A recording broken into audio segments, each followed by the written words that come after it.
আকাশে হঠাৎ কালো মেঘের মতো কিছু একটা দেখা গেল, কিন্তু সেটা মেঘ ছিল না, সেটা ছিল হাজার হাজার পাখির ঝাঁক, আর তাদের ঠোঁটে আর পায়ে ছিল ছোট ছোট পাথর। কেন এই পাখিরা আকাশ থেকে নেমে এসেছিল?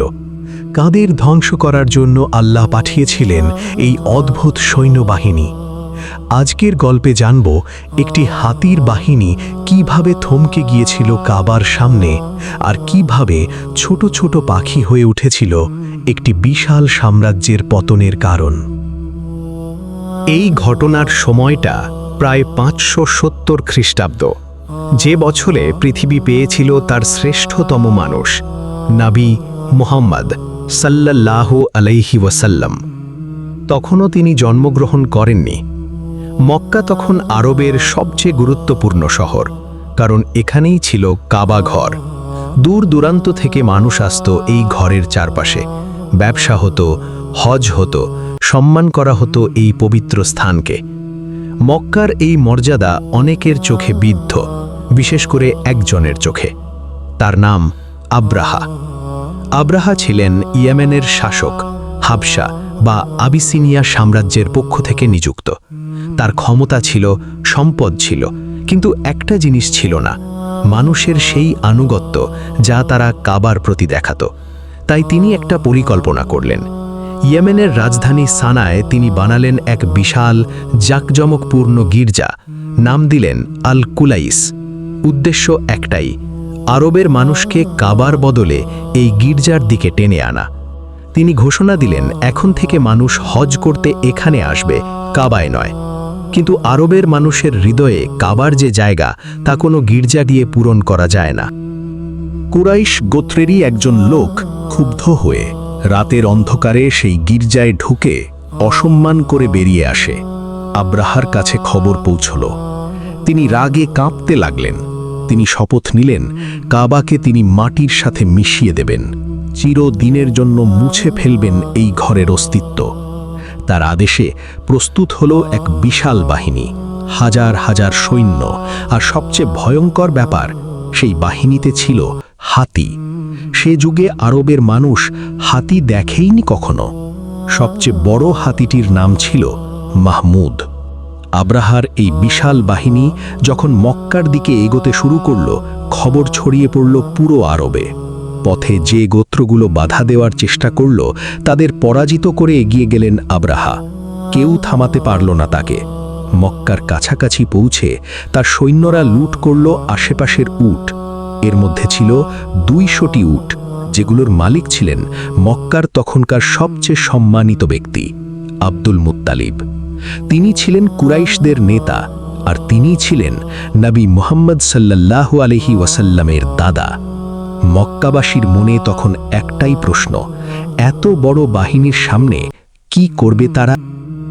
আব্দুল মুত্তালিব সিদ্ধান্ত নিলেন, তিনি নিজে আব্রাহার শিবিরে যাবেন কথা বলতে। তাকে সসম্মানে আব্রাহার তাঁবুতে নিয়ে যাওয়া হলো। আব্রাহা তার ব্যক্তিত্ব দেখে মুগ্ধ হলেন, সম্মান করে তাকে বসালেন পাশে। আব্রাহা জিজ্ঞেস করলেন, বলুন, আপনার কি প্রয়োজন? আব্দুল মুত্তালিব শান্ত গলায় জবাব দিলেন, এমন একটা কথা যা আজও মানুষ মনে রাখে।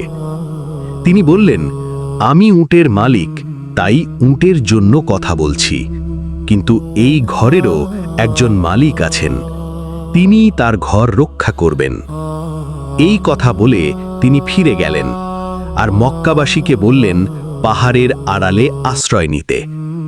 মক্কা খালি হয়ে গেল, শুধু কাবা ঘর একা দাঁড়িয়ে রইল, প্রস্তুত তার নিয়তির জন্য। পরদিন সকালে আব্রাহা তার বাহিনী নিয়ে অগ্রসর হলেন কাবার দিকে। কিন্তু ঘটল এক আশ্চর্য ঘটনা। যখনই হাতি মাহমুদকে কাবার দিকে মুখ ফিরিয়ে সামনে এগোতে বলা হলো, হাতিটি বসে পড়ল মাটিতে। কোনোভাবেই সে সামনে এগোবে না। কিন্তু যদি তাকে অন্য কোনো দিকে ঘোরানো হতো, সে দ্রুত হাঁটতে শুরু করত। শুধু কাবার দিকে গেলেই সে থেমে যেত, যেন কেউ তাকে আটকে রেখেছে। সৈন্যরা বিভ্রান্ত হয়ে গেল, কিন্তু আব্রাহা থামলেন না। তিনি বাহিনীকে এগিয়ে যেতে বললেন। আর ঠিক তখনই দিগন্তে দেখা গেল সেই দৃশ্য। আকাশে দেখা গেল অসংখ্য পাখির ঝাঁক, সমুদ্রের দিক থেকে উড়ে আসছে তারা। এই পাখিগুলো ছিল অন্যরকম। প্রতিটি পাখির ঠোঁটে একটি এবং দুই পায়ে দুইটি করে ছোট পাথর। এই পাথরগুলো ছিল পোড়া মাটির তৈরি, শক্ত এবং ধারালো। পাখিরা এক একে বাহিনীর ওপর দিয়ে উড়ে গিয়ে ছুঁড়তে লাগলো সেই পাথর। যাকেই সেই পাথর স্পর্শ করল তার শরীর ছিন্ন ভিন্ন হতে লাগল ভেতর থেকে। এক অদ্ভুত রোগ ছড়িয়ে পড়ল পুরো বাহিনীতে। চারদিকে শুধু আর্তনাদ। বিশাল শক্তিশালী বাহিনী মুহূর্তের মধ্যে বিধ্বস্ত হতে লাগল। কেউ পালানোর চেষ্টা করল, কিন্তু পথ চিনে ফেরার আগেই লুটিয়ে পড়ল মাটিতে। আব্রাহাম নিজেও রক্ষা পেলেন না, তার শরীরেও লাগল সেই পাথরের আঘাত। ধুকে ধুকে তাকে ফিরিয়ে নেওয়া হলো ইয়েমেনে, আর সেখানেই তার মৃত্যু হলো এক করুণ পরিণতিতে। যে বাহিনী নিয়ে তিনি এসেছিলেন কাবা ধ্বংস করতে, সেই বাহিনী পরিণত হলো এক মাঠ ভর্তি লাশে, যেন কেউ ফসল কেটে ফেলে দিয়েছে মাঠে। এই ঘটনা এতটাই গুরুত্বপূর্ণ ছিল যে স্বয়ং আল্লাহ তাআলা এটি উল্লেখ করেছেন পবিত্র কোরআনে সম্পূর্ণ একটি সূরায়, সূরা আল ফিল।